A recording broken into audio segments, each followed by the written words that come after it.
kell on juba nii palju, et on aeg rääkida meie edetabeli teisest kohast ja seal on kaks, ütleme siis, mustanahalist hustlerit.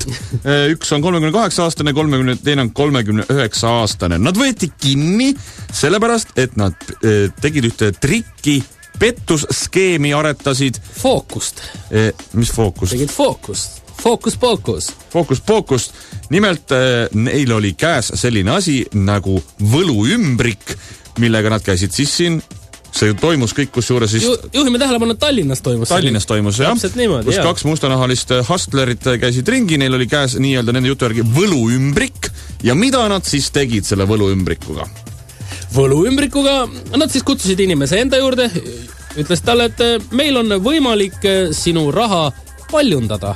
Ole hea, anna mulle üks kupüür ja me anname sulle 2 tükki vastu. Ja pane see oma kupüür meie võluümbrikusse ja nad rääkisid, et seal on vastavad kemikaalid ja tohutud süsteemid ja lisa sinna sama suured paberilipikud ja siis kemikaalide kasutamise järel muutuks see need paberilipikud valerahaks, mis on nii hea, et mitte keegi seda kunagi aru ei saa, et see on valeraha. Ta on nagu päris raha, kuna see on siis võlu ja maagiline värk.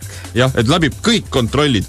Ja politsei kahtlustuse kohaselt oli meeste tegelik eesmärk petta inimestelt välja raha. Kas tõesti on selliseid inimesi ka tänapäeval olemas? Mina mõtlesin ka, et neil on ikkagi võluümbrikud. Mäletame Harry Potterist, et võlukraami tuleb ikka kasutada selleks, et inimestele head teha, et Voldemorti tappa. Ei, aga politsei kahtlustab, et siin on tegemist pettusega. Nii ausad näevad välja need näod.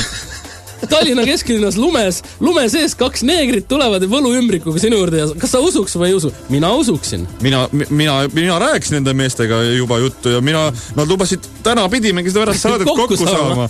Tegelikult pidi meile juba, aga nad eile hommikul ei tulnud. Ma mõtlesin, äkki ma ajasin päevasassi, et ma tulen. Seda küll, ja seal oli siis see case, et palju sa andsid neile? 2000 eurot. Mina andsin 500 eurose tõin. Sest nad lubasid mulle 3 tükki selle asemel tagasi anda ja ma nüüd ise ka ootan. Nad ütlesid, et neil on nii palju tegemist, et ma andsin kohe kõik, mis mul oli, võtsin säästud, laenasin muidugi veel isa käest juurde ka veel, et 2000 eurot, jah. Et nad lubasid teha selle siis mingiks mäleta, mis oli, 3 korda siis suurendada seda. 6000 peale. Vist oli 6000. Sellega saaks ikka päris tükk aega ringi nüpeldada. Aga nüüd tuleb välja, et pettusskeem, kurat, Et tegelikult ei teegi ümbrik, see polegi võluümbrik. Ei, ma arvan, et on. Ümbrik ikka on. Aga nad ei oska seda kasutada, nad on ise petturid, et nad nagu... Nad on selle varastanud kuskilt heade käest. Heade ümbrikutega inimestega. Nad on selle kuskilt heade võlurite käest varastanud. Sest sarnast pettusskeemi on kasutatud ka mitmes teises eurotsooni riigis. Või on siin tegu hoopis sellega, et need on siis USA riigipanga poolt saadetud sellised agendid, kes siis tahavad eurostabiilsust loksutada siin meil eurotsoonis. Ma ei tea, aga igatahes siin on antud ka ära, et kui teil on mingi jama, siis te peate indrek.kulla@politsei.ee kirjutama, et kui te nendega kokku saate veel. Ühesõnaga, et see ei olegi päris, et ärge uskuge, kui teil tulevad 2 neegrit võluümbrikuga, see ei ole ümbrik on päris, aga need neegrid tahavad sind tüssata. Mina ikka arvan, et see on ikka mingi arusaamatus, kuidas nii peab ikka saama.